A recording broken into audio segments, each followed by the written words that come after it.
بتاكل كتير وبرضه مش بتزيد، بتحس ان انت مهما عملت وزنك ثابت على الميزان ما بيتحركش، كمل معايا الفيديو لغايه الاخر عشان تعرف الحل.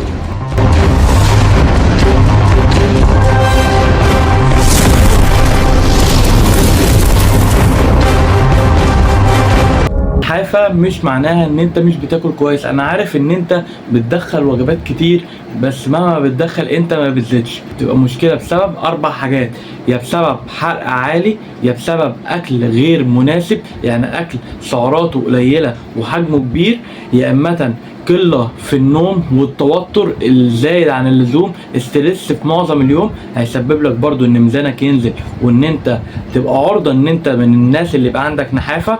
رابع حاجة ان انت ما بتدخلش سعرات جسمك او ما بتدخلش فائض من السعرات اللي جسمك بيبقى محتاجها. هنيجي بقى للاسباب الرئيسية اللي بتخلي مفيش زيادة في الوزن.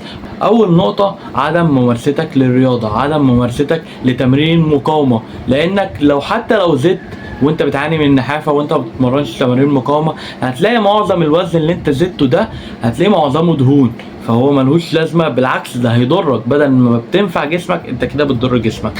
تاني حاجه قله البروتين في اكلك، لازم تبدا تعلي نسبه البروتين في يومك عشان تبدا تزيد عضلات حقيقيه، ما تزيدش وزن وخلاص. تالت حاجه عادات سيئه في يومك: السهر، عدم شرب الميه الكفايه في اليوم، عدم النوم عدد ساعات كويس، تدخين.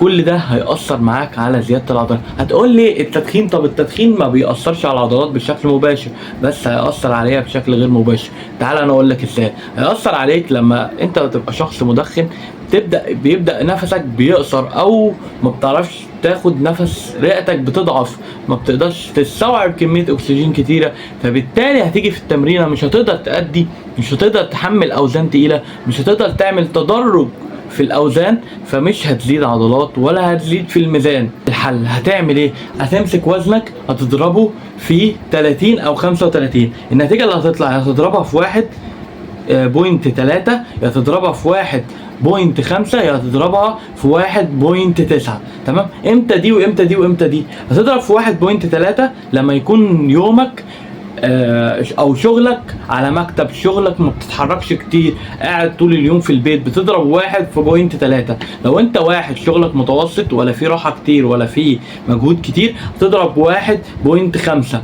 لو شغلك متعب جدا هتضرب 1.9. يعني احنا كده هنعمل ايه؟ هتمسك ميزانك 60 كيلو مثلا، هتضربه في 30 او 35، واللي هيطلع هتضربه في 1.3 او 1.5 او 1.9. تاني حل، ركز على الوجبات او الاكلات اللي فيها سعرات حراريه عاليه.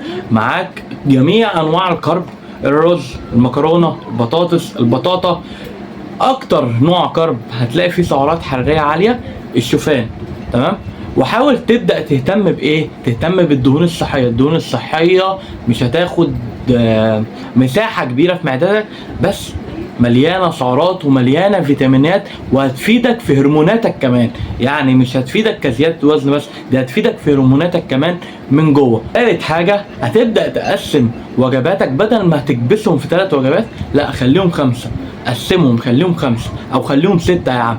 على الاقل بطنك هتعرف تاكل، وهتمنع نفسك ان انت يجيلك غازات، يجيلك عسر هضم، يجيلك مشاكل في المعده. وغير كده جسمك هيستفيد بالاكل احسن، وبطنك معدتك هتبقى مرتاحه، ما عليهاش ضغط او عليها ستريس جامد.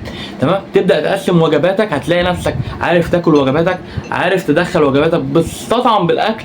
بعد الاكل مش هتحس ان انت خملان، مش هتحس بتعب، بالعكس هتلاقي نفسك قادر تقوم وتتحرك وتكمل شغلك. رابع حاجه، تبدأ تمارس رياضة أو تمارين مقاومة. تلاقي نفسك بتزيد مصل، بتزيد عضلات، مش بتزيد دهون، فهتلاقي نفسك شكلك بقى أحسن في الهدوم، ميزانك بيعلى، حليت مشكلة النحافة، وكمان حسنت من صحتك. خامس حاجة وآخر حاجة هي النوم. تبدأ تنام لي من 7 إلى 9 ساعات.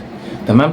مش عايزين أقل من 7. وبرضه لما النوم بيزيد عن 10 ساعات ده معناه إن في مشكلة في جسمك. مش حاجة حلوة ان انت تنام بال 12 ساعة او 13 ساعة. لكن بشرط لو انت مثلا بقالك مطبق يومين، لو انت بقالك يومين ما بتنامش كويس، ده وارد ان انت هتنام وقت طويل. لكن لو انت كل يوم بتنام فوق ال10 ساعات، يبقى انت كده جسمك فيه خلل، ولازم تراجع الموضوع ده وتشوف ايه المشكله اللي عندك. ممكن تكون مشكله في الكبد، ممكن تكون مشكله في اي حاجه تاني، بس في المعظم بيبقى خمول في الكبد. دي كانت حلقه النهارده، وللبرامج المخصصه سايب لك رقمي تحت في الوصف، خش وابعت لي كلمه تدريب، هبعت لك التفاصيل والتحولات زي ما انت شايف قدامك اهي. الحمد لله في اقل مده وبافضل سعر بنوصل لاحلى نتيجه. وما تنساش تشترك في القناه، وشوف لو عايزني اعمل الحلقه اللي جايه عن ايه واكتب لي تحت في التعليقات. بس السلام عليكم ورحمه الله وبركاته.